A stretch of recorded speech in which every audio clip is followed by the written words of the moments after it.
Welcome to A Lot Going On with Raj Katechi. We've got an incredible episode today, fully focused on the tech scene as I'm in Toronto, Canada. I was here for the Collision Conference, North America's biggest gathering of tech nerds and innovators. Joining me today is Adnan, all the way from Dubai. Adnan, what's good? Pleasure to be here as always. Raj, I'm excited to hear about the last week, doing a lot of stuff and meeting a lot of people out in I Toronto. know it. I know. It's true. I think what we'll do is we'll get the tech stuff out of the way. And then if we get time at the end, I'll just do a little bit more about out and about in Toronto and some of the bits and pieces that I've been doing. So what everyone's going to be wanting to know about is effectively what is going on with tech trends now. And unless you've been living under a rock, clearly it all comes down to AI. That's the biggest buzzword. My two big summaries from Collision is that number one, much like the paradigm of technology, AI is expected to seep into most industries the same way that cloud has. You know, there are lots of companies now that need cloud storage. It exists, it works, and it's now a staple part of most companies' tech stacks. AI is going to be the same.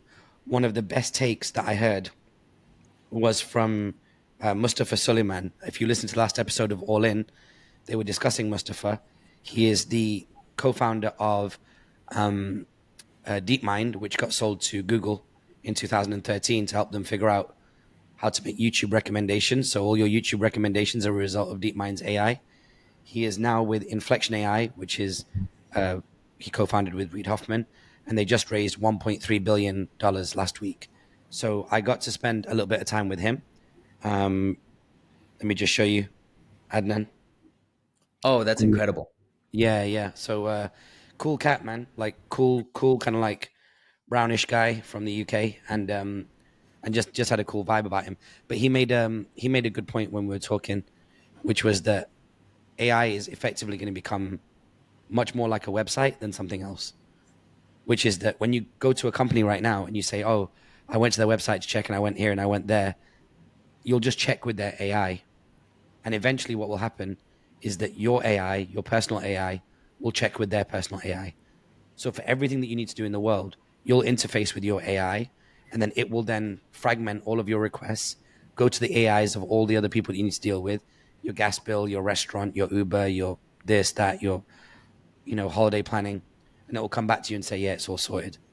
And because your AI is learning from every single request you've done and all your tastes and preferences, along with the recommendations of all other AIs of all people, we're going to start to see like insane efficiencies when it comes to your AI as this kind of like floating personal assistant on your shoulder. Yeah. There was a really nice note in the All In podcast where they talked about AI as a co-pilot, Mm. right? So it's essentially the person that knows you better than you know yourself, and then just does everything for you. Yeah. Um, but What are a your note what are your that thoughts on AI as a website though? Like we talk about. I've been in the game long enough where it's like, oh, you need to have a website, you need to have a podcast, you need to have this.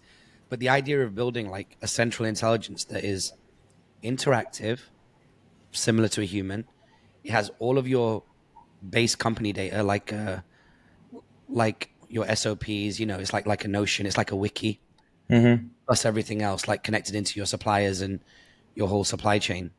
Is yeah, that concept blew my head off, to be honest. That yeah. I everybody's mean, AI will be the modern website, the new website. No, I think that blew my mind a little bit too as you were talking about it, because you think about what the template of the face of a company is. At some point the number one was like the front door of the office, then it's a website, and now it's almost to that, the template, like one page or landing page, which has a kind of a standard banner ad, then your little icons and your contact us and maybe click now to learn more. You may just get on a website and just have a single chat box, right? And you can say, hey, tell me about this company in 5 minutes, or put together a video of a company that explains what they do. So yeah, I think it's gonna be the future. Mm. But my other question or thought is that they talked about in the All In podcast that each of these companies will have some form of wanting to either internally create their own AI, either within their HR team, sales teams, operational teams. Like how does each company go about building their own AI that turns into this co-pilot that's internal or external facing, or do they work with reputable companies to build like something, like get an enterprise software that comes in and does it for them? That would be the hot thing. If somebody comes along, look, the same way that Squarespace says, this is Squarespace. Architecturally, we can present your information this way, but you need to populate it. Rather than populating with AI, you're going to be teaching. So when you convey your words from your mind into Squarespace or into WordPress, you're presenting your information that lives in your head. It's tacit and it becomes explicit. With AI, it's going to be hybrid tacit, which is that you will teach it and then it will continue to teach itself. And it will take all of your customers' insights, all of your data. So if you look at what we do with My Friends, Your Friends, we could just ask AI, hey, we're looking at doing something special for the medical community, for dentists. And AI will come back and be like, in the My Friends, Your Friends community, you've got 88 dentists, 65% women specializing in this.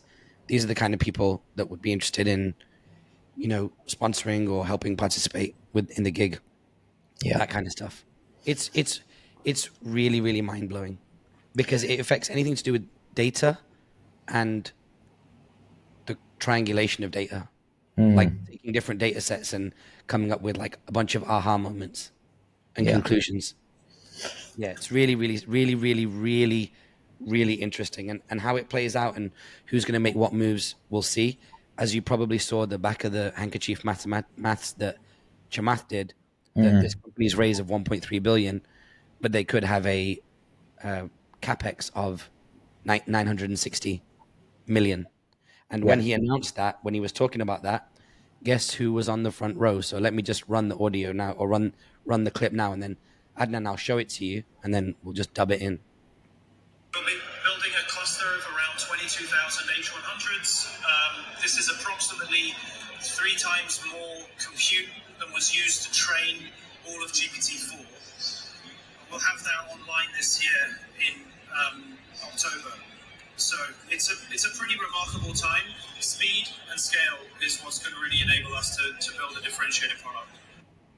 You know what, as well, Adnan? It's weird because I do a lot of cool shit without sounding like an asshole. A lot of cool shit. This was really cool. Like being on the front row of the press conference, watching him like talk his talk, and then having a quick conversation with him afterwards was a vibe. You know what I mean? Like really, you felt like, I don't know how much closer you can get to what's happening with AI than just being around certain cats like this. So yeah, I do want to big up like Collision for the opportunity to come out and do that, because it was fire, man. And it's so funny because it's like not even the beginning of my notes. Like if you're looking on the video version of the notes right now, you'll see that I'm just scrolling through pages and pages of notes. So many, so in fact that I had to actually take pictures of what it was I was looking at and then write the notes underneath just to act as an additional like mnemonic. Yeah. Raj, I have a question there when you kind of played that video. For the average non-expert on AI, what are the true implications of having a compute power that's 3 times the size of what it was used to train GPT? Does it reduce the cost per hour of training? Does it allow more people access in the business? Like, does it purely just make the process quicker? I mean, this is probably closer to an engineering question. If I was to guess, I would say it would be all about bandwidth and scaling for the number of people they want to use it. So if we saw when ChatGPT came out that there was load issues from the users. The load issues happened around a week into GPT 3.5, and then we all got used to like the paying model, where it's like, listen, if you put a couple of dollars in, $20 a month, you can have GPT-4, and that keeps it on the road. I think it's going to be for that. I think if they're really looking at something which is an active AI rather than a reactive AI, they're going to need that capacity. So at the moment, AI is a reactive thing, right? We go to ChatGPT, we go to Bard, and we input our requests, which, Vic fantastically framed last time, is that if you want to get a 10 out of 10 result, you take ChatGPT to a 2, ChatGPT will bring you back a 7, and then you kind of finish it off, or 8. You just kind of quality assure check it. I think that's what it's going to be for. I think it's going to be for an AI that wakes up. Well, it doesn't wake up. It's constantly real time reviewing your calendar, looking at who you need to talk to, where you need to be. And it's going to be doing so much background processing. Maybe that's the way to look at it. The same way that your phone says, would you like to switch off certain apps? Do you want to go like low usage? And you go, yeah, I don't want all my apps to be refreshing. I don't want my emails to be pinging. I'll just get them when I need to refresh them. I think we're going to have the same relationship with AI, which is, do you want the kind of relationship with AI which costs, $20 a month, where AI will just be there for you whenever you need it? Or do you want the AI that costs $60 a month, where AI is just constantly always on and Yeah. proactively trying to get you ahead of your day? Yeah. And another impact that I was thinking about as we were listening to the All In episode was, this is in relation to the whole company enterprise AI, either outward or inward facing. The biggest issue when I was working in corporate, which was one of the largest retailers in the US, and this is an issue of a majority of these large companies, is that as you grow, you end up having many more barriers or distance in communicating between teams. So that becomes your restrictor to quick growth. Very tangibly, that may mean that I'm working on a project that three other teams at some part of the business are already working on. Either I don't know about it, either I am looking for data that they may not have, or vice versa. And this creates a lot of friction that avoids the business moving forward or avoids things getting done. Mhm. Now imagine if you had an AI, and I think this will be the case, that's internal facing, that has access to every piece of data, every folder, every initiative that's inputted in the system. And I can just ask, hey, I'm working on this new technology to add into this store. Which team has worked on this? And do they have any specific data to support it? So it Yeah. allows you to better connect nodes within a business that's, 10,000, 20,000 to 30,000 people purely just working in the corporate office. Yeah, yeah, and it's like what you've been doing with AI and CCA, right? Which is that you've allowed AI to run lockstep with certain processes inside our business, conversations, logging, things of that nature. And I went to that AI on my phone the other day, and I just started typing in words like Instagram, Facebook, video, podcast, YouTube, and now I can see how many times I've spoken about that with our clients and pull the themes out.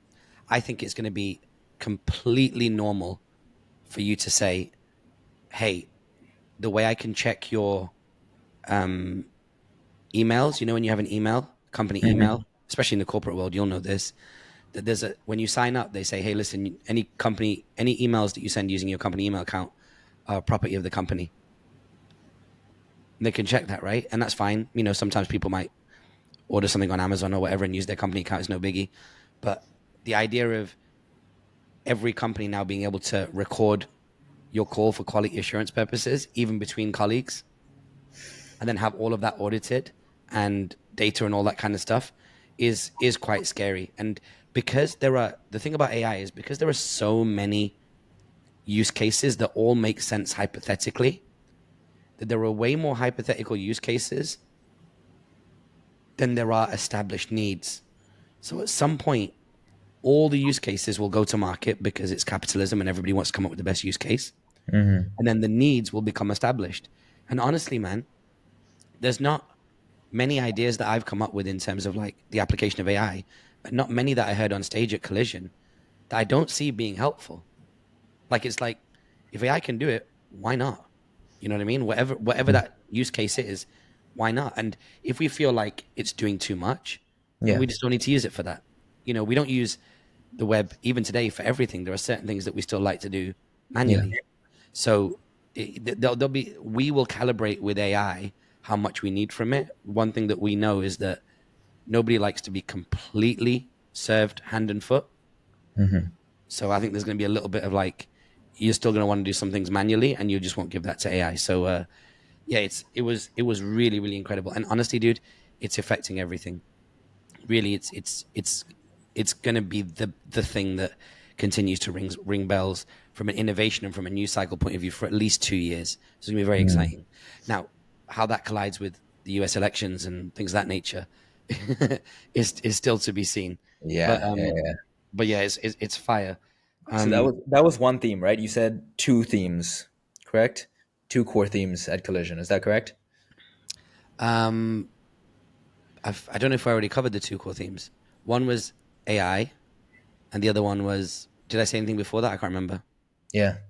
Anyways, I think AI is a it probably is a part of the second theme. Anyways, Yeah. Well, okay, well, fabulous. it's from a tech point of view, it's not. But I thought you'd find this interesting. So there's been a big growth in tech in one particular sector, which is called low code, no code. So for people that use apps like Notion, Squarespace, MailChimp, Eventbrite, apps that effectively allow you to put together a front end to do something with your clients or stakeholders or customers or whatever it may Mhm. be, um, that area is growing significantly. Like the fact that you can build so many things now from an Eventbrite page, which we've been able to do for 15 years, which just collects Mhm. your tickets and collects your ticket money, right through to Notion that effectively can put together like a relational database inside your business and a wiki and collect all your like standard operating procedures and things of that nature. That's growing. So Gartner said that 41% of non-tech workers inside organizations are looking at no-code tools, and 54% of Stripe customers are interested in no code. And the reason is that because innovation and entrepreneurship right now is having like an all-time moment for people, they are the people that they're talking to, their customers, especially at Stripe, their focus is speed to market. They're like build it and ship it based on its absolute core functionality, and then everything else comes down to the capabilities of the team in terms of Mhm. delivering on the product and the ability for the company to make profit. And I thought that was really, really profound. Which was this is what the chap's name is Jeff Titterton. He's the CMO of Stripe. So I was Mhm. again front row with him, watching that. And he also said as well that although this gets spoken about less, that Airtable is still something that has a lot of capabilities and a lot of power, especially when Mhm. you start looking at integrating data into Airtable. I'm not an Airtable expert. I do need someone to kind of give me the 411 on it, but that's something else that's crazy. And also, Stripe has created a service called Atlas, which actually helps companies set up. So to me, this is the Michelin model, which is it enables people to use their service. So you know where the Michelin guide comes from? Yeah, it's from the drive that they took through Europe, right? And they did a tour of Europe, and all the restaurants that they viewed on that trip were part of that Michelin guide. Is that accurate? The version that I was told, which blew my head off. I hope it's not folklore because you're generally not wrong about stuff. But the version that I was told was that Michelin started to review restaurants that were far away from population dense metropolitan areas with car owners because people just didn't need to drive anywhere. So what Michelin would do would be review restaurants far away from where people have their tires are, so more people use their tires, wear their tires down by Ooh. traveling to all these places, and therefore need to buy more tires. So we're both right. They did it by driving through Europe, and that was their strategy. Yeah, I don't know if I don't know. They might have selected the restaurants that way, but basically they told people like, look, you must go to this place to try this, and they highlighted places where you need to drive, and that was then allowing the treads to get more wore down. So I say that to say this, which is that Stripe created a company called Atlas, and Atlas is there to help companies set up. So if you can set your company up quickly, then of course you're going to be a candidate for using Stripe much sooner. So seeing companies bleed into their ecosystems and become facilitators of pre-product users is Mhm. really, really interesting. Um, but yeah, this no code, low code thing is something to really be looking at. And I would say Yeah. that honestly, if you're under 30 right now, you should you should be very, very mindful of the fact that if you're going to go and join an SME or a small business, you got to walk in there with a personal tech stack. So you got to be able to say to a CEO, "Hey man, I'm good at Notion, Slack, ChatGPT 4, da da da," and you've got to know what that is. And knowing, I'd even say like knowing 10 is not a good performance. Like you should Mhm. know 20. No, obviously most relevant to the person you're Yeah. speaking to, but you should really know that. Now, all of us already know things like Google Workspace and Gmail and the day-to-day Mhm. stuff. But there are so many other apps that can do integrated things that it's really something that people should be looking at. Mhm. And also, you'll like this, Adnan, that the CMO of Stripe said that when rolling out no code, low code, it should not be technical people that roll it out because they tend to like over leverage the technology. And it should be the process creators that roll out no code, low code and wrap the low code, no code software around the process rather than let the technology lead what it does. Does that make sense? Yes, but I'm curious on what that impact would be, like having Is it that the developers skimp on the process or that don't have a full understanding of the operations when they roll it out? No, I Or do they think just he said over-engineer it? it's about the order. He said that when you get low code, no code capabilities like Notion, the people that run the processes inside the organization should decide what Notion should do and should start building it. Then the QA team, which is your dev team, people that have a much more like integrated eye on the dev side, can then come in afterwards and do the QA stuff, the quality assurance. So Mm-hmm. really, really, really good stuff. And also there was Well, it goes back to that speed to market question, right? Because ultimately, in many ways, you start off with the business side requirements that go to the tech team, and then there's always that back and forth that may take weeks, that may take months, and then ultimately goes back to the dev team to QA. So why not have a business, like you said, create the minimum viable product using a low code, no code technology, send it to the dev team. They say, oh, this is good, this is good, this is good. Hey, here's an edge case that it's not built for. Great, yeah, roll it out. yeah. And personally speaking, on every large company, the dev team has a list. There's this phrase that says, oh, yeah, we'll add it to the list. Hmm. And then they evaluate everything based on what they believe is a priority. And we've consistently seen that things that are initially flagged as low priority could end up becoming or truly are high priority, but they've not been fully fleshed out in that like low initial brainstorming or wireframing stage. Hmm. Now, if a operations or a process oriented person can create minimum viable products of everything on that list that probably may or may not ever get done, you get to actually see it in action and better realize its priority and impact on the business, i.e. you get to better decide which technology investments are worth spending the time on. Hmm. Hmm. It's a it's going to be really good to see how many new companies just start off with this. Like we saw this back in the day, 20 years ago, where companies were like, yeah, we're starting off like fully digitized. Like we send out invoices out digitally, we do this, we do that, and we're going to see a whole revolution as more of these technologies come to play. Another thing on AI as well, really quickly, which is interesting, is the impact of AI on online advertising. So at the moment, one of the chaps on stage made a point, which is that adverts are a proxy to your customer. It's a middle person. And if you can convey what you want to convey on that advert, on that asset, then hopefully the person that's consuming it, your potential customer, will understand what value you can bring to their lives and want to exchange their money for it. But he said, you don't go to Google Ads to buy an ad. You go to buy an ad that in turn generates traffic.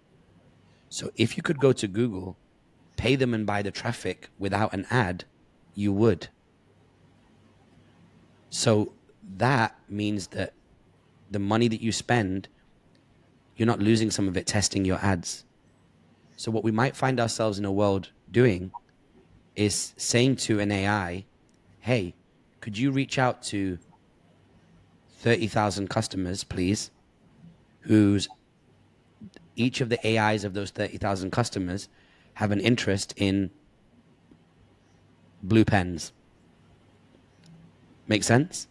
Because if an AI is your assistant in the corporate world that I've been in, when we've done Mm. events, you tend to court the events team, the marketing team, the HR team, or the PAs of the CEOs. You court them. You say, hey, have you thought about somewhere to do your Christmas party this year? Hey, have you thought about somebody to make the uniforms in your business? So you court certain influencers to the decision makers. What kind of Mm. economy are we going to have where you're telling your AI to go and influence other decision makers' AIs to put a word in that decision maker's ear? Does that make sense? So Yeah. I know a CEO, and when he'd walk into the office, his PA would walk in once he'd got settled, and she would just reel off people that asked they wanted to see him today, phone calls that he missed, everything. Also, by the way, you mentioned that you want to put this off from last week to this week. If you want to push it through today, we can. Like AI is going to do that. But if some fancy restaurant gets hold of that lady and influences her, she could influence the boss to do the Christmas party there or do the award show there. Do you know what I mean? Mm-hmm. So what is the economy of at the moment influencers influence other human beings? But what happens when we need to build an influencer strategy to influence the AIs of the people that are the AIs that are closest to the decision maker? And the fact that I'm stumbling my words here as I Yeah. reel this off is an example of how little thought I think the world has had on this subject yet. Yeah. So let me touch on this, because this is actually something I'd probably like to push back on and see what you think. Is for the same reason that I don't I have a slight skepticism when I see a sponsored ad on Instagram, is the same reason why I have a slight skepticism when I see an influencer doing a paid post. Maybe the same reason I start becoming skeptical of certain AI recommendations if they are paid for by Raj Kateja and Inc. or whoever to influence me, right? The beauty of true influence is because it's an organic influence. Well, that's why I don't pick the first sponsored ad on Google. I go to the Google reviews. So So, that's my concern a little bit on the paid front. so what if, I mean, we're already doing that with Gmail and Google, which is that if you were to pay for Gmail for an email client, a closed email client, you would probably pay $30, $40 a user for a closed lockdown email client. But you pay $5 a user with corporate Gmail because they want to drop you ads in as well. So it's going to be the same with AI. If you want to pay for absolute privacy and no distractions, you can go and get the luxurious AI. And it happens in all aspects of society, right? If you don't want to dine with everybody in a restaurant, you book the private dining room, but there's a minimum for that room. Do you know what I mean? So, but if you want the generic, everybody can access it, but you've got to cope with the noise of everybody else talking in the restaurant, then that's you coping with the noise of your AI making some suggestions to you because you have an agreement with your AI provider that I'm okay with my AI to suggest me some bits and pieces if it Yeah. saves me $30 a month. So I think there where AI actually, now it's making sense to me, where AI will add its value is tailoring the messaging of the specific event, location, offer you have to the language, the style, and the exact moment where it knows that the specific user is most geared to buy or to be interested in it, right? Yeah. I don't think that Instagram or Google has that level of granularity on the data of the person that's using it. It just throws up a sponsored ad or an Instagram post. Yeah, it does have stuff running in the background, but I think it's also the willingness as well for businesses to put data into the language model. So let's say, for example, Google reaches out to all of the restaurants on Google and says, hey, do you prepare your halal or kosher meat separately from the rest of the food in the kitchen? And the restaurant says, yes, these are our facilities. We do it separately. We have a separate kitchen for halal or kosher. That then gets uploaded to the LLM. And then a family comes from the Middle East to London and says, hey, we've got 4 nights out. We'd like to only eat in places where the halal meat is prepared in a separate kitchen. And AI goes, no problem. Here it is. Done. Super done. We talked about this a few episodes ago. Do you remember the idea of interfacing with a shopping website by going through to every single product page, celery, apples, cucumbers, and then hitting +1, add to basket, reviewing the basket, putting in your credit card details, even if it's one-click Apple Pay, and then it giving you a delivery time? That's going to become extinct. Your AI is going to be like, hey, these are the things that you need. They're the exact same things that you bought over and over again. Shall I put the order in? You do not need to then go to the app of the supermarket on your phone. The AI will be the common interface, the same way that we interface with iOS, and then all of your apps are just guests on the operating system there to serve you. Each app is a member of staff, right? And your phone is your company. And each app has a job to do for you at your beck and call. All of those will be blended inside your AI, and your main operating system will be your AI. And that's the thing you'll interface with. And within there, there'll be APIs out to a whole bunch of other services that make your life easier, all waiting on your beck and call, the way the apps do today. But they're 24/7, real time, talking to each other and learning from every other customer simultaneously. So the level of efficiency that we can reach with AI when it comes to tasks that are associated to connected devices is you're about to see an exponential impact in that. Yeah. Does that make sense? Or is that like too No, weird? that makes entirely a lot of sense. And as I think about like the impact of that, where I see the most opportunity, at least when it comes to the equivalent of a chat GPTs, is to improve the depth in which ChatGPT or any other language learning model can delve into a website. Like, give me the top products on Amazon. Great. That's easy for a ChatGPT. But I want to know, I want to buy a Kindle. I don't want to buy the newest model. I want to buy one before the newest model because I have XYZ price range. And I also want to make sure it's in stock in Dubai, UAE. And I'd like to have it before July the 10th because I'm heading out for the weekend. Yeah. And now is where ChatGPT needs to leverage either plugins or some other, attribute that's built into it to start scraping around the internals. And now Amazon's a big website, but you want to create something more website agnostic that can literally use the code infrastructure that the website's built on, be it the HTML or CSS, and start digging around for the information you want at that level of granularity. So you've definitely built the cake there and iced it. Let me just put a little cherry on top of the cake. We've both been in situations, I've been in this situation many times, where I've grabbed a piece of tech, bought a piece of tech late, shoved it in my bag, and then set it up on a plane or set it up in whichever country or resort I'm going to. The only thing that I would suggest to color that scenario in more is that it says, well, Adnan, you're waiting for this device on a Friday. It's a new MacBook, and it's going to take you ages to set up. Why wait at home for the MacBook? Hit the road, go to the resort. I'll have the MacBook sent there to your room. And you don't even know what room you're going to be in. But the Apple's AI, delivery AI, well, let's just call it AI in general, but the delivery function in it, will talk to the postal service, will talk to the AI of the hotel group that you're staying in, which will then talk to the AI of the local hotel you're staying in. And as soon as you get there and they go, oh, you know what, Mr. Basrai, we're going to be upgrading you today, that all will feed back to Apple's AI. So when that MacBook arrives at your resort, the person doesn't even need to be told, what room are you in? They've all spoken to each other. He's in the room right now. And then eventually it'll get to the stage where it's like, hey, listen, on your watch, you'll just press a button or something, or you'll just tell your AI, listen, if important phone calls come up, this is the process when my MacBook arrives. I'm okay with Erica downstairs signing it for me. And you've given that indemnity to Apple. I'm happy for this hotel member to pay for it for me. sign for it. That's the level of granularity it goes down to, because the real things that you consider in your brain when push comes to shove and you're staying in the city and before you're not hitting your holiday until your MacBook arrives, that's the level of granularity that we're talking about, bro. Yeah.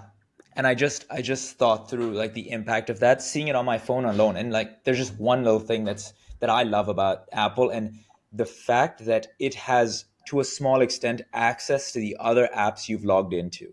This is not necessarily an example of it, but it says, hey, you have a booking for dinner that I pulled through your Outlook Gmail. Do you want to set your phone on do not disturb to make sure you're, fully attentive and like immersed in that dinner? So just like your example where you were talking about having it sent to the hotel, I expect that these plugins or whatever that are built in ChatGPT will allow you to log into your respective Marriott or Hilton account, your respective Amazon account, your respective, car rental company account. And that's how they start talking to the AIs. But then there's also going to be, the whole concern and questions around privacy and data security and all of that come up soon enough. That kind of worms is going to be way bigger to solve, like to address, than anything we've had when it comes to just large scale data. You remember we used to call it big data? That was like the talk for a long time. Big data, big data, big data. Big data has been preparing for this moment forever. Like this is the moment where big data goes from something that has to be manually turned over like soil and interrogated and put into plant pots to Big data requires human capital to work it. Correct. Now human capital is a near zero cost, or soon will be with this like giga cluster. So yeah, and imagine what we did recently. As you've worked on a project with us with a data scientist. How much more efficiency we get from that data scientist knowing that that person has a bunch of different tools. So whereas the data scientist price might not go down and our data scientist charges us a lot, what they come back with in the output could be just insane. Let's move on to a few other little bits and pieces, because Adnan, as you know, I said I'm going to message this to all of our clients, this podcast, and to all of our smarter listeners, and I wanted to just kind of hit you with a few bullet points and see what you're interested in. I made a video about this. I don't think I put it out yet, but the fact that one of the biggest trends in startup world at the moment is districts competing for startups. So we now have a very aggressive courting mating ritual going on between regions, geographic regions that are ran by councils and governments and startups. So here in Canada, I am literally seeing different parts of the Greater Toronto area, different districts competing for startups. Like literally saying, like, if you go to Toronto, you'll get this. But if you come to our neighborhood, you'll get this. Like to our city or our district or our region. So I think that's one big trend. Another big trend is Nigerians, Ghanaians, and West Africans. Loads coming to the event, all doing super cool, interesting stuff. I've seen the evolution of tech go from, in the last, I don't know, 15, 20 years that I've been moving around these rooms, go from predominantly like old white males to younger people, and then bleeding into obviously people from different backgrounds, different races. To I think Collision is probably one of the best representations of representation. People from every single part of the world, every single walk of life. But you do notice every time you go, which for me is every couple of years, a new population that's really sprung up. And, you just from the energy and the vibes that they're really doing their thing. A couple of years ago, I'd say like last time I went to Web Summit, it was definitely like women. I was like, wow, there's noticeably more women here. And that's something that Web Summit, the organizers behind Collision, Paddy Cosgrave and those guys, they're very proactive about seeding tickets to female entrepreneurs. And I think they might have even had 500 female-run companies this year. It was a big number. But regardless, I'm seeing some excellent stuff happening out of West Africa. People just with their startups. And as you know, Paystack and places like that, those companies come from there. So that's sick. Educational establishments are doing more incubating and investing of startups, taking a slice of whatever the startup does if it continues to grow. Another big trend I've seen is brands moving over their charging system for their cars to Tesla protocol. So just straight up saving a bunch of money and saying, you know what, the capex associated to having our own charger, having our own charger network is too high. And the time that they build it out, Tesla could get an even bigger head start. So we'll just make the plug of our car a Tesla plug, and we will just be able to then use all Tesla infrastructure. So it looks like Ford, GM, and Hyundai might be possibly doing it. I think Ford might already be doing it, and Volvo is already doing it. So yeah, and also as well, like apparently I don't drive an electric car, but apparently just from a straight performance point of view as well as distribution point of view is better. Now, in terms of bars, let me hit you with this one. That when you drive a car with an engine, there are inherent threats, right? Because when you drive a car, there is a combustion engine under the hood, slightly ahead of you as you're driving 140 kilometers an hour down the road. So engines have threats, natural threats that are the laws of physics. But firmware, which is what runs your car, also has threats. We've seen that with computers, right? And firewalls. So there is going to be a whole industry around a car firewall. Does that make sense? Yeah. Beyond just an alarm, but what are the active computational events that are happening inside your car to prevent people constantly from trying to hack your car or steal it or do something bad to you whilst you're in your car? Make sense? Yeah. Yeah. So No, that entirely makes sense. Yeah. every industry that spins off the back of firmware and software and hardware will also now be applicable to cars. And what was crazy is that the guy on stage said that when you're in a fossil fuel car, you're steering an engine. But when you're in an electric car, you're steering a computer. And I was like, Damn. You see now? Do you see now why I travel like Yeah. 7,000, 8,000 miles to come to these events? Is because you're literally in the room with the smartest cats in the Yeah. world that just frame stuff a certain way. Like Yeah, I know we spoke. framing stuff a certain ways it, and that's been my experience also, Raj, with you, is like I think about these things, but I don't frame them in certain times in the way you do. That helps me think about them in different ways, right? Yeah, So I want to touch on that Tesla point for a moment, actually, which is I think the whole concept of charging infrastructure and charging speed is very, very important, because when you think of what it takes to adopt electric cars as the mainstream, there are a couple of different variables, right? There's the price of the car. The average price of a car, regardless of if it's ICE or electric, is roughly about 35, 37, closer to 37,000. Electric cars have reached that. You see everything from like the semi-electric on the Prius, the Bolt, the Tesla as well, including the tax credit. It's hit it. We're good. You look at the mileage. How long do most people drive for on long drives? Somewhere around 4 hours before they hit a gas station. Yeah, some people drive more, but generally it's about that much. 300, 350 miles is the average, or at least maybe slightly above average range of an electric car. So we've got ourselves on the mileage.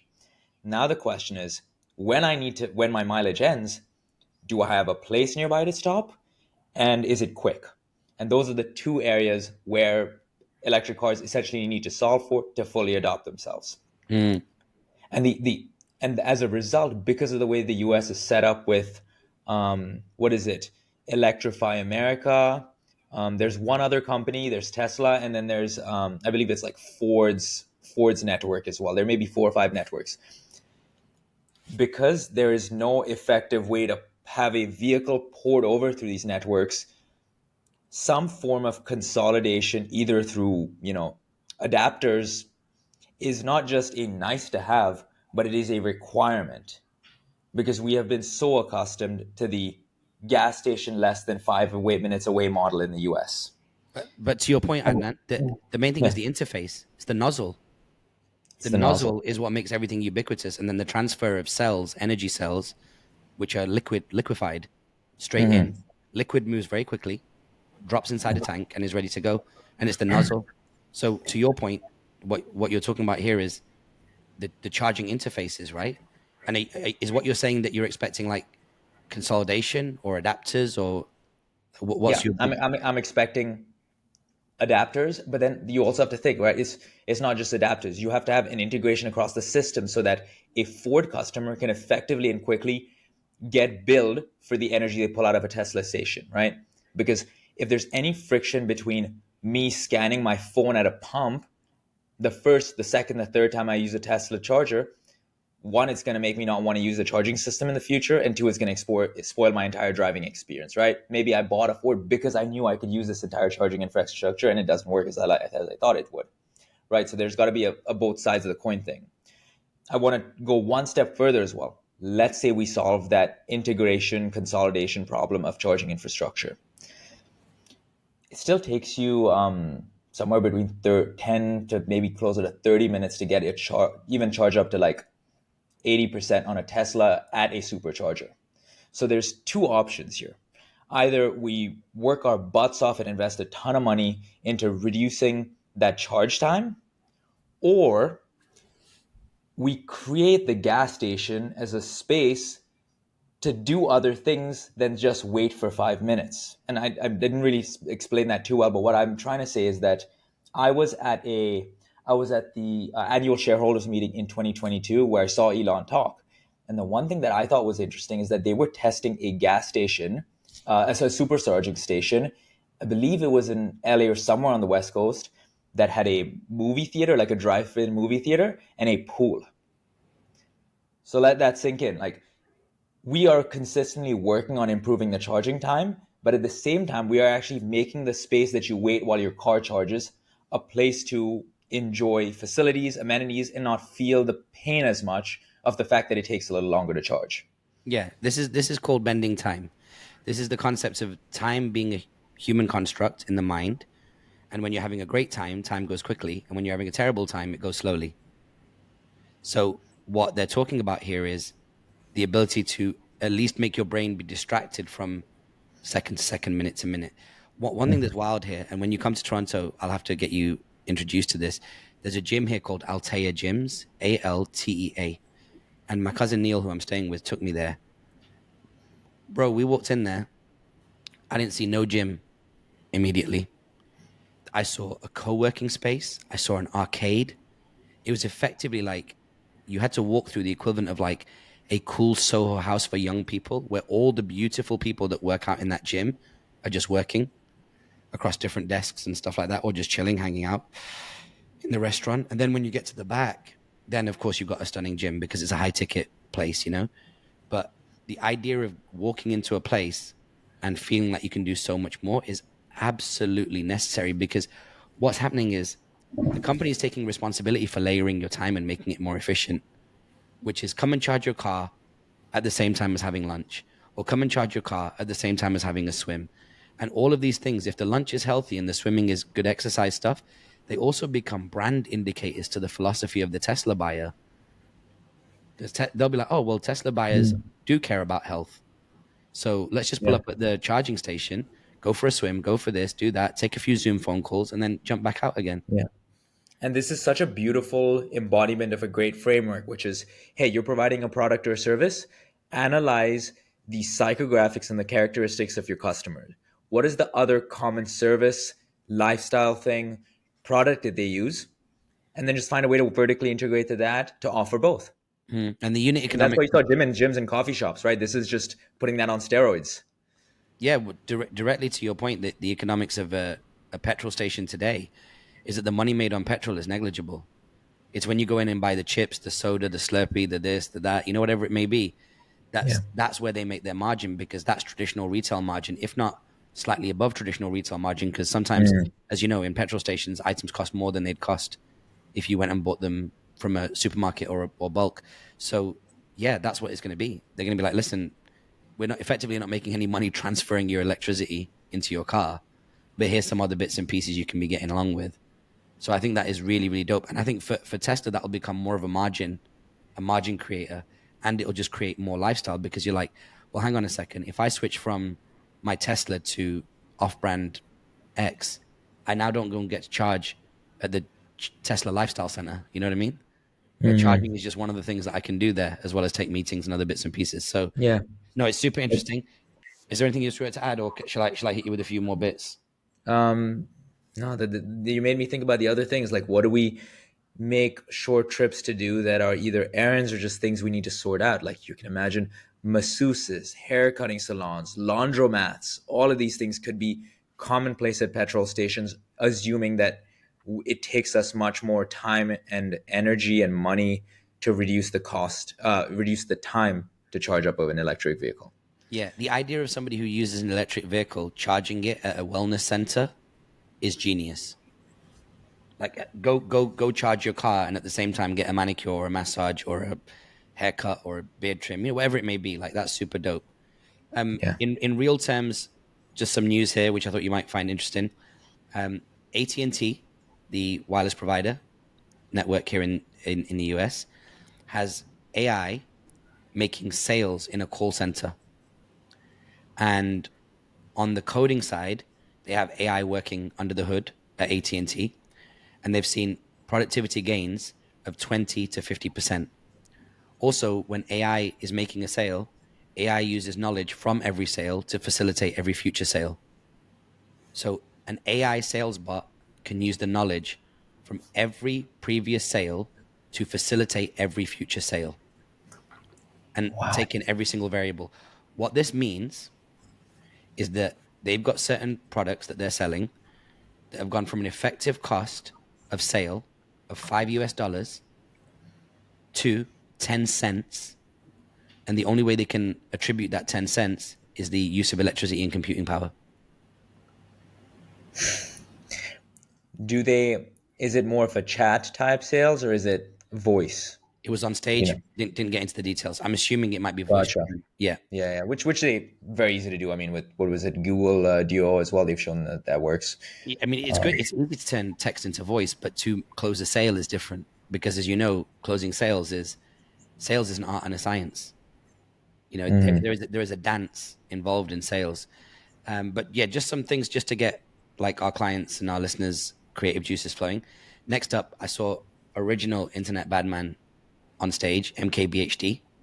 He was incredible, an absolute 10 out of 10 star that I'd like to work with one day. Like incredible. He was on stage with some AT&T guy, clearly some sponsorship or something made that happen. But standalone, my man MKBHD was insanely smart. Every question that he was put on the spot for, and they weren't the hardest questions in the world, but they were still questions where your perspective matters. And yeah, he murdered it. He was incredible. Were there any answers that you think would be relevant to me, to the listeners? Yeah, he said he asked the question about what our relationship will be like as a creative in terms of the way we collaborate with AI, and specifically what aspects of brainstorming, strategy, and refining your scripts will it help with. He said that there's too much emphasis being placed on the need to become a skilled prompter when everybody's already prompting on Google. Mm-hmm. We call it a search query, but it's a prompt. And I think that's wonderful as well, because I think I've spoken to you about this before. This echoes exactly what I've seen in previous decades. People say this is the death of the PC. But if you just think critically for a second, your phone is the most personal computer you have today. It was not the death of the PC. It was just a huge leap forward for the concept of a PC. So I like that a lot. What also was interesting as well is that this inflection AI, the guy that I just showed you the picture of, Mustafa Suleiman, Mm-hmm. there was a lady that said that she wanted to lose a bit of weight. She was the moderator. And the difference between Bard and ChatGPT is that when she asked them for a meal plan for 1,200 calories, they came back and said, here's a 1,200 calorie meal plan. Start eating it and you'll lose weight. Inflection AI didn't give her a 1,200 calorie meal plan and said, I'm not going to give it to you. It's not right for you. And it started dissuading her and recommended a 1,350 calorie meal plan. And then what was crazy is that it didn't give her what she wanted because it wouldn't be right for her based on her body type. So then what it did is it didn't give it to her. And then AI reached out to her the next day and asked her how she's doing. And did she try the 1,350? So way more human style behavior. And she goes, I was annoyed that AI didn't give me what I want because AI is meant to give me what I want. And she realized that with these future AIs, they're going to be much more human. They're going to be like, look, I'm not going to tell you how to do that because it's not the right thing for you. And then the next day it checks in and goes, hey, listen, how are you getting on? That's mad. That's mad, but that also brings me to like that dystopian concept of what are the factors of the data that's helping the AI decide if something is right for me. And when you think if it's right for you, you think right for a community, right for a country, right for humanity. Mm, And I know that I'm kind of projecting out really, really far out, but you have now AI where it's making potentially things that could err on moral judgment calls. mm. You could say that. You could say that. I mean, but it's quirky, right? It's quirky. It's another soft human thing. Like, for example, when Yeah. ChatGPT gives you an answer, it writes from left to right, like the words are being spilled out, but the words are ready. They only drip the words out on the screen to make you feel like someone's typing it because that feels like there's a human. That's a human behavior. Like we write in that way. Speaking of AI as well, Dave Rogan-Moser from Jasper was on stage. He was talking about AI will do, Jasper is there to build copy for you, depending on what kind of copy you want. It said that it will be able to tailor content to personas, to whoever it's speaking to, which will help with multivariate testing. So when you put out 3 to 4 versions of an asset and then you just test it, and then whichever the best one is gets upranked and gets scaled. He did say that even though they run Jasper, they look at AI copywriting as a drafting tool and it needs human checking, at least as of today. And then he said that what they do as Jasper is they've got multiple LLMs plugged underneath them. Like, for example, ChatGPT and many others. But they all hold your data privacy agreement, which means that the individual AIs will not get your data. Jasper will get it, and then we'll just send it down to whichever AI they need to get you the answer that they need. So I Yeah. thought No, that was pretty dope. yeah, we touched on this yesterday. I think that's a fabulous idea where you essentially have one AI or AI tool that consolidates all the information from a variety of LLMs, and then that AI becomes an arbiter, maybe a consolidator, maybe a judgment call maker on which one is the right one or the most apt one. Because what's very interesting is essentially what ChatGPT's LLM is essentially a text generator overlaid, like essentially. Let me get this right so I make sure I'm explaining it well. It's you create a text generator, but then you also overlay a system that makes a classification and a judgment on if that answer is right. Now Mm. you're overlaying another piece of AI that goes across a variety of answers and says which one is the best one to serve to this customer based on what they're asking or their unique characteristics. Yeah. So just like layering levels of classification, judgment, and predictions just makes the answer better. And so that's a good point. Apps like Jasper will take will plug into all of the main AIs, but then tailor what those AIs are capable of in the context of their own platform and the agenda of their platform, which is to offer copywriting abilities. So again, you see this because ultimately content is such a big part of AI. We saw this in the beginning of the internet, which is you had search engines pre-Google, maybe even before your time, like Alta Vista and Yahoo, and they would have everything on them from sports to cooking recipes to flights to everything else. And then over time, you had things like the tech crunches and the sky scanners that are websites that do much more narrow jobs for you. And I think we're going to see that with AI as well. And one thing that this chap said is that GPT is good for like general on ramping of an AI consumer to understand the concept of AI. But Mm. once they need more narrow things, they're going to go to split off AI arbiters or aggregators, as you mentioned, that will do Mhm. something cool. So yeah, man. Other things like Anthropic AI and all that is all plugged into Jasper. I thought that was dope. Also, one more thing before I forget. Oh no, I'll end with this about the threat for conferences in general. Some other quick bullet points. Another talk when it comes to financing at the moment. Seed rounds are only down 15%. So there's still an appetite for seed investment to outperform the market. And Series D is down 30%. So there is not an appetite to put large capital into late stage startups pre IPO, just in general.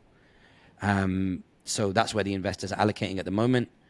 And oh, also privacy.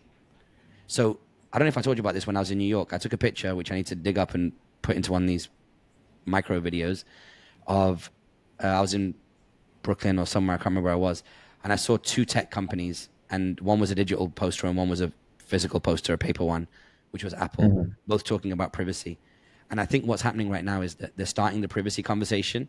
Anybody who touches any data, they're going to start the privacy conversation now.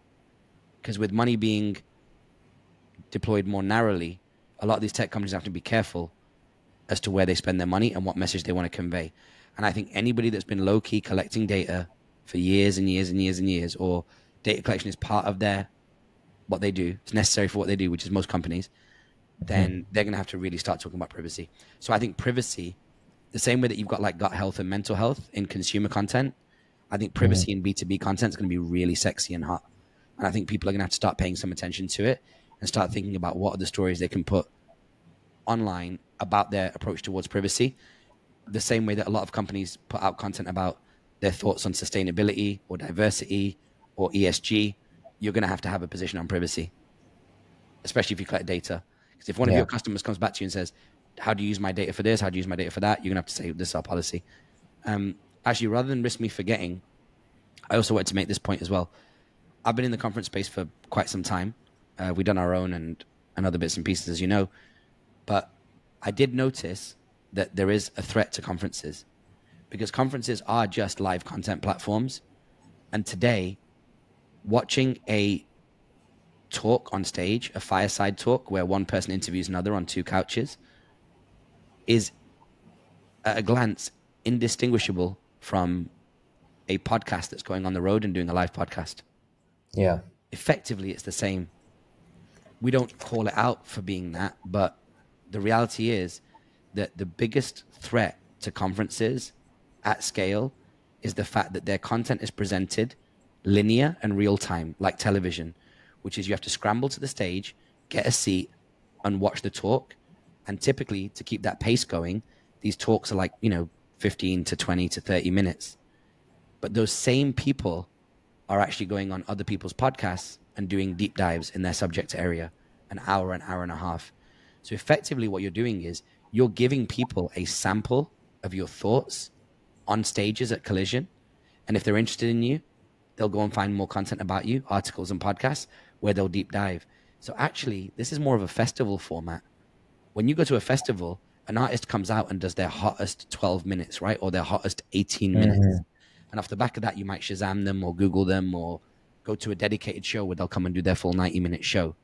So that's Yeah. what I'm noticing is that the biggest threat from a cognitive and intellectual point of view is that you can get much richer information from the people on stage at places like Collision by just Googling them and going and listening to their podcast, and you can do it real time. It's much more convenient.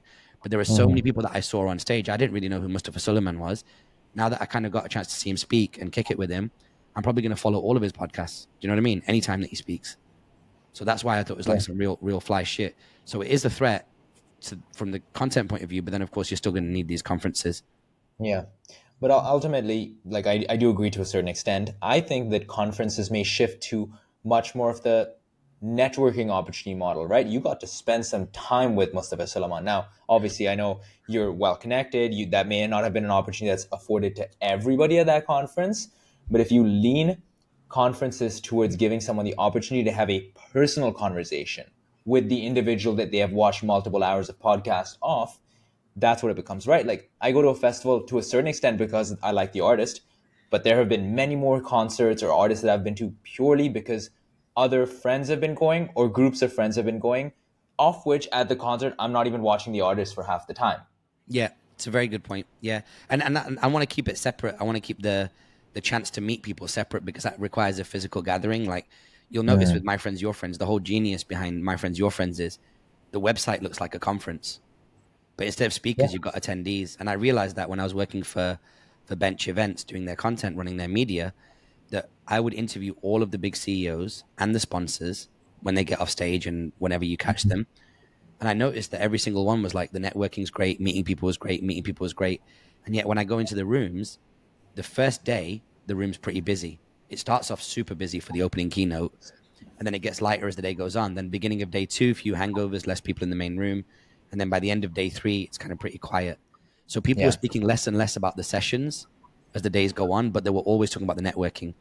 And so you're Yeah. right about that. And I just want to give another plug as well to Collision for this and Web Summit because I've been rocking with these guys for a few years now. The parties that Collision threw were insane. And I can't say it's all Collision because Toronto is one of the best party cities in the world, period.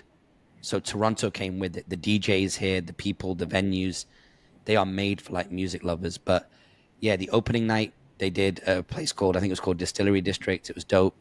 And then I missed it. I didn't go to the second night because Mm. I had a catch up with a friend. And on the third night, they did it at a place called Stacked Market. And bro, it was a movie.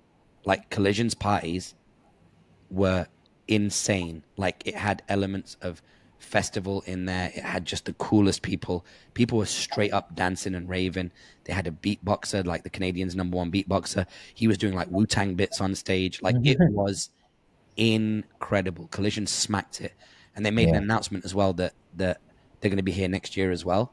And honestly, bro, I think you can't come to a Collision and not get something. Whether you see, you're not Collision's not going to win and do a royal flush on one thing, which is the programming of the stage content, because it's subjective. They're not going to do it on the people you meet because that's a little bit of luck. Yeah. But between the people you meet, the stuff you see on stage, the parties you go to, and just the overall vibe and energy, you cannot not get an ROI from going Mhm. to like Collision or Web Summit. Like Yeah. I'm dead ass thinking about like doing the Lisbon one as well because Yeah. it's And then there's one happening next year in Qatar, right? Qatar, which I think we need to have a So conversation about. what I'm really excited about, going back to the start of that conversation, is you talked about Collision and a variety of these conferences getting more and more diverse. More and more every day, I am blown away by how diverse this area of the world is. And you specifically say your Dubai's, your Abu Dhabi's, potentially soon your Saudis, as well as Doha, Qatar getting there. So I'm excited for the level of diversity of ideas, of opinions, of cultures, of political, viewpoints as well that we will see at the conference next year. Mm-hmm.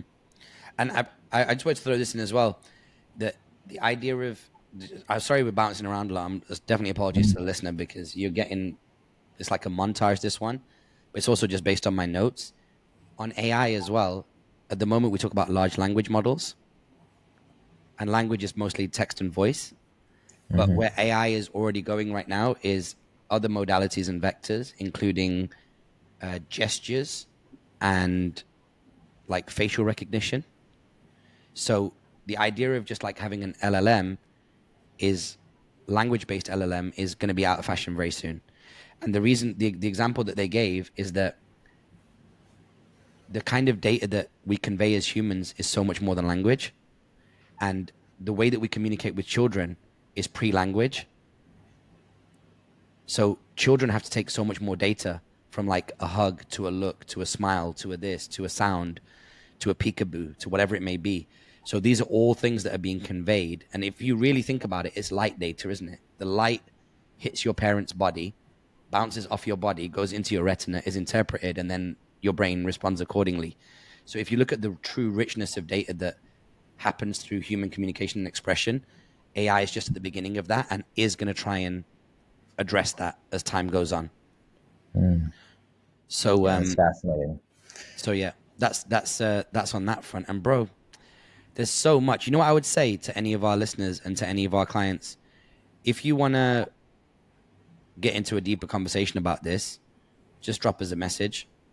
Head over to hit Raj at Creative Content Agency or Adnan at Creative Content Agency, and just drop us a message. And we can, if you're doing something or investing in this space, or you want to have a chat about something, or get some insights from us, or have us come in and do a workshop in your organization, then holler at us. We can make that happen. Also, another brilliant thing. There was this Asian fella, I forget his name, but he's a huge TikToker.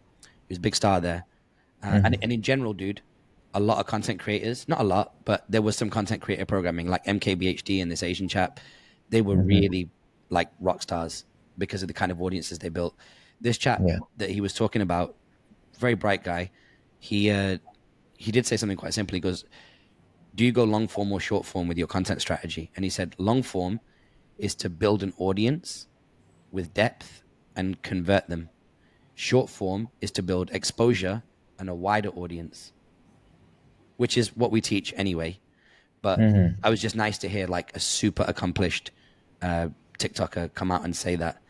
And it's weird that the traditional corporate tech industry doesn't understand the nuances and the empathy of the creator class. So when you look at the questions that tech leaders ask creators, for us as creators, it seems very simple, but there is still a huge transfer of knowledge that needs to happen between the creator class and the tech class. And that's really ironic because the tech class enabled the creator class. 100%. So it's so something to keep an eye on, I'd say, like something to be aware of.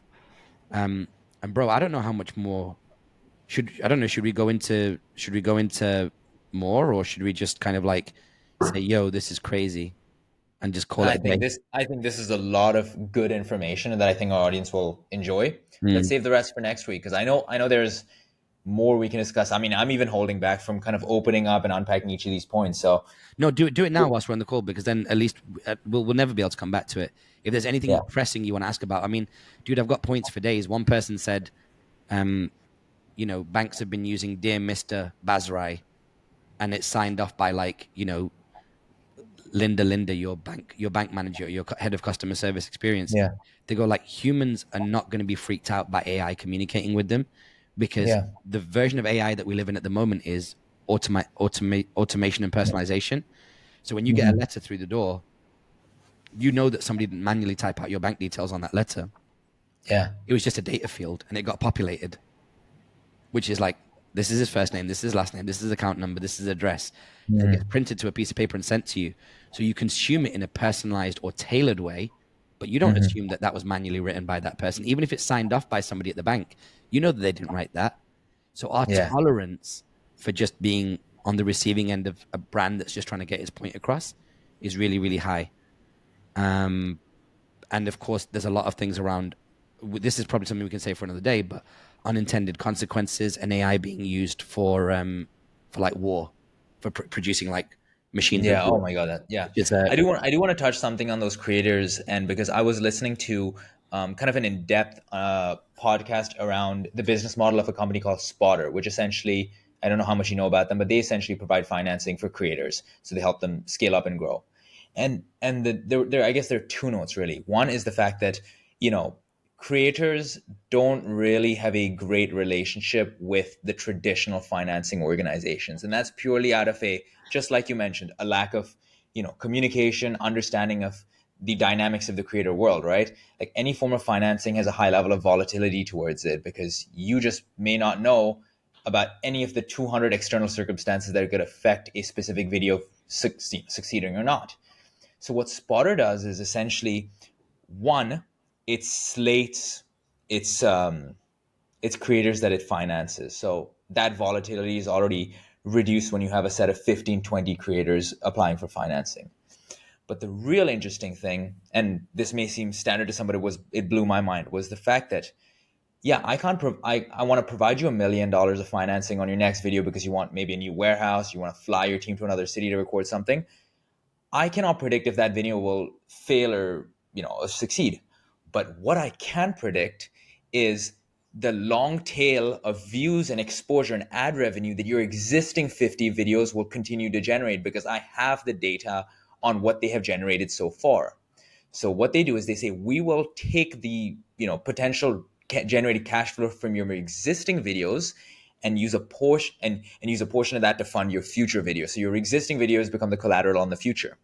And then over time, as you what they've noticed is they have been able to effectively do multiple deals with similar creators, because what happens is, as they get better at predicting, both using their own data sets and AI tools in predicting those generated cash flows, they can offer better amounts and accurate financing going forward to each of these creators. So slating it, genius. it's absolutely genius. It's genius. It's a mortgage. Yeah, essentially, it's mortgaging creators, which is incredible, and they've worked with some pretty big names in the business. So What- I think if banks and just general financial institutions can kind of get closer to creators and understand these dynamics of where you can essentially create DCF models for videos, merch sales, whatever other assets these creators create, you can use it to actually generate a lot of revenue from the potential that they can generate in the future. Yeah, yeah. It's almost like a 360 model, right? You throw in a talent agency and take a slice of that action, as well as a loan generator, as a loan Mhm. allocator.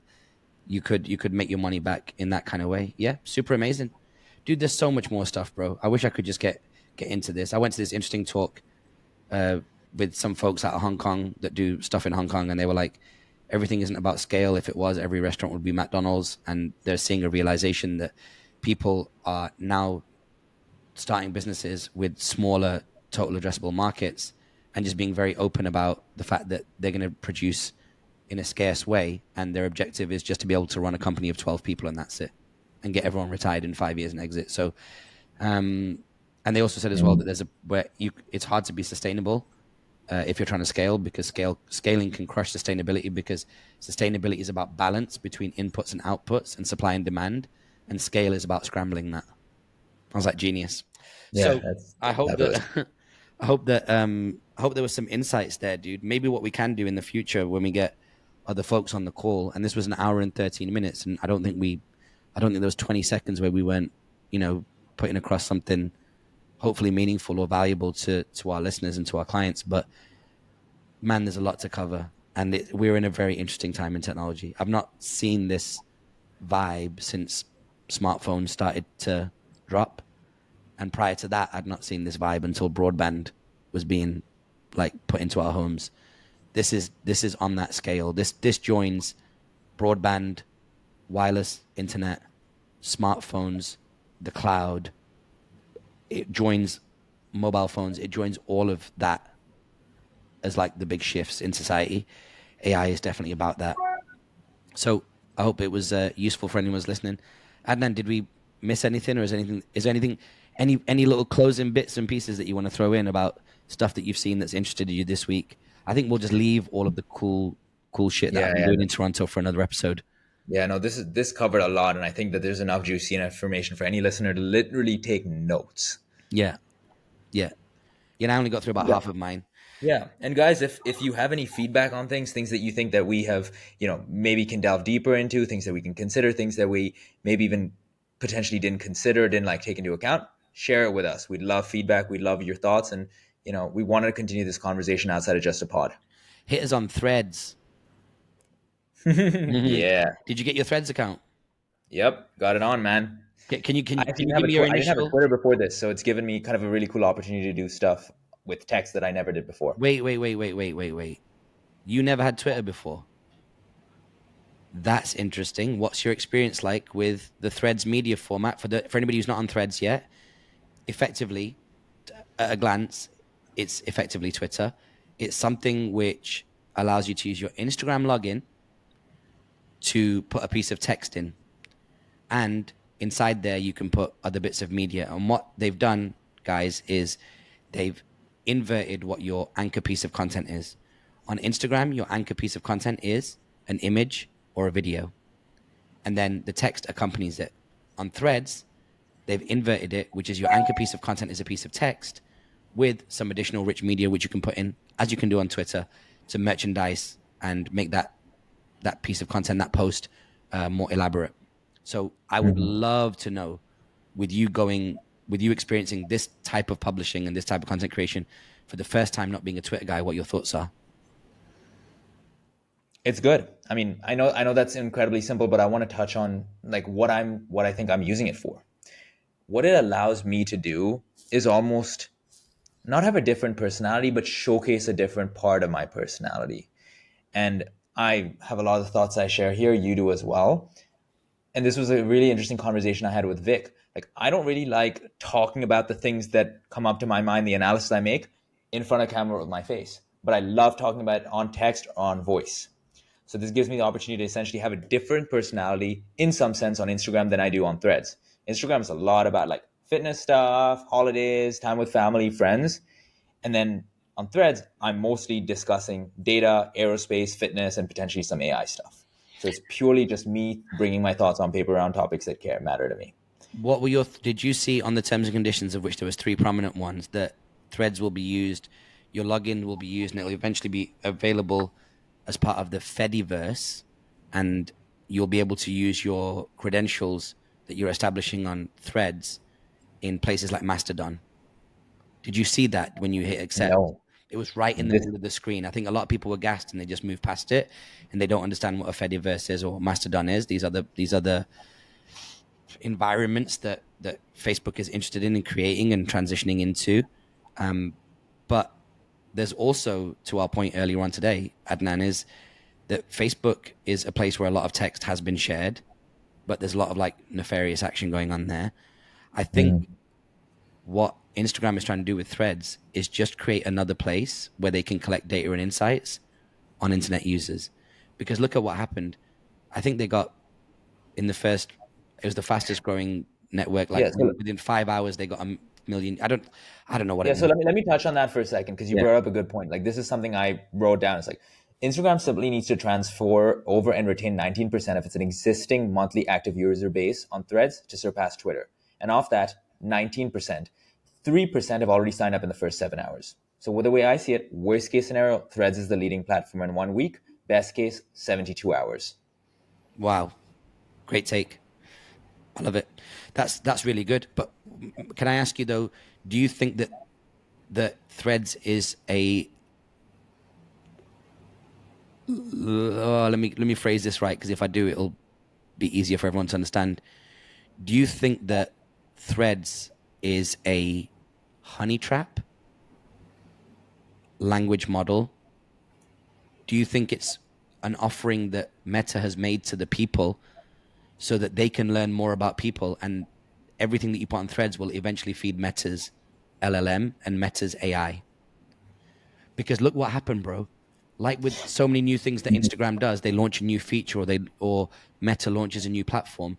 we as internet users that are in the world of getting attention, especially as brand builders, we run on there and start putting our best stuff on there, not realizing that on an individual basis, we are the product and they're trying to collect as much as possible. So if Meta's AI was totally dictated by their three biggest platforms, WhatsApp, Facebook, and Instagram, well, that's a lot of insight. But none of them Yeah. dominate when it comes to straight text, LM, like the language model. And now they've Yeah. just been like, hey guys, come and give us all your thoughts in text form. And what do? We do it. Yeah. And the answer is yes. And I'll give you roughly three reasons. One, Instagram is not necessarily the leading platform when it comes to social media content. So it's an effort to stay relevant and keep collecting that data with an increasingly new set of user bases that are younger and younger.